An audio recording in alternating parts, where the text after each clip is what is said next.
మీ కుమార్తె తన ప్రియునితో పారిపోయింది భారమల్లు మహారాజా. తను ఒక సామాన్య కళాకారుణ్ణి ప్రేమిస్తుందన్న సంగతి మీకు బాగా తెలుసు కదా.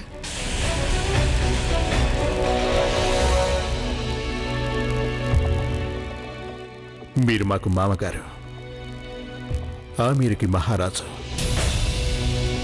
మేం మీ కళ్ళ వెంట నీళ్లు వస్తే చూడలేం. మాకు నిజం తెలుసుకోవటం ముఖ్యం. షహన్షా,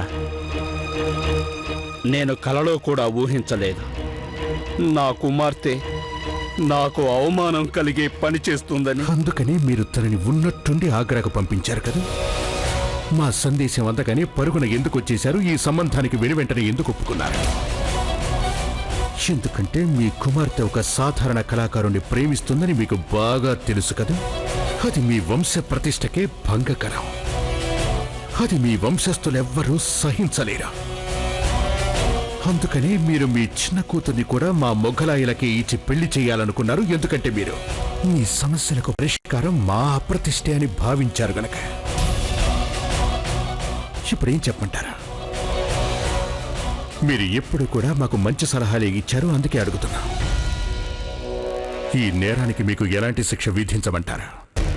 మా కుమార్తె మా వంశాన్ని, ఈ మొఘల్ సామ్రాజ్యాన్ని అవమానం చేసింది. అందుకు పూర్తి బాధ్యత నాదే షహన్షా.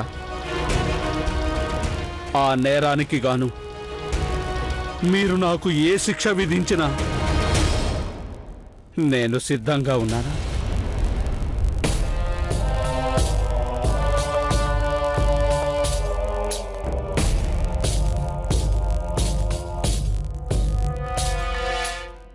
మీరేమో మీ కుమార్తె పెళ్లి తన ఇష్టానికి విరుద్ధంగా చేయదలిచారు.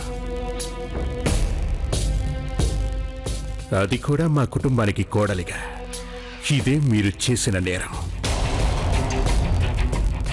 ఈ మొఘలాయి సామ్రాజ్య సామంతుడై కూడా ఈ సంగతి బాషా నుంచి దాచారంటే ఇది చట్ట విరుద్ధమైన చర్య.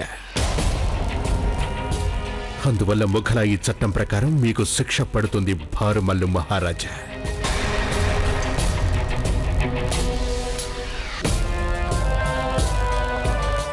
భారమల్లు మహారాజు గారిని కారాగారానికి తీసుకెళ్ళండి.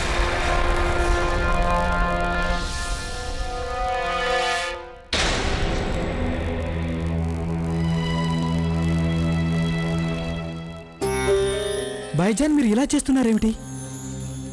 అసలు జరిగిన దాంట్లో భారమల్లు రాజుగారు తప్పే ఉందని.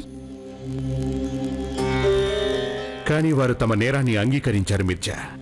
కానీ భాయ్జాన్, వారు మీకు మామగారు అవుతారు. షరీఫుద్దీన్ మాకు బావవుతాడు. ఆ బక్షీబాను మాకు చెల్లెలవుతుంది. కానీ అప్పుడు కూడా న్యాయం చేయాల్సి వచ్చినప్పుడు మేము వారికి శిక్ష విధించాం. న్యాయాన్ని మించిన బంధం లేదు మిర్జా. నేరం చేసిన వాళ్ళకి శిక్ష తప్పక పడుతుంది. అదే చట్టం, అదే అనుసరణీయం కూడా.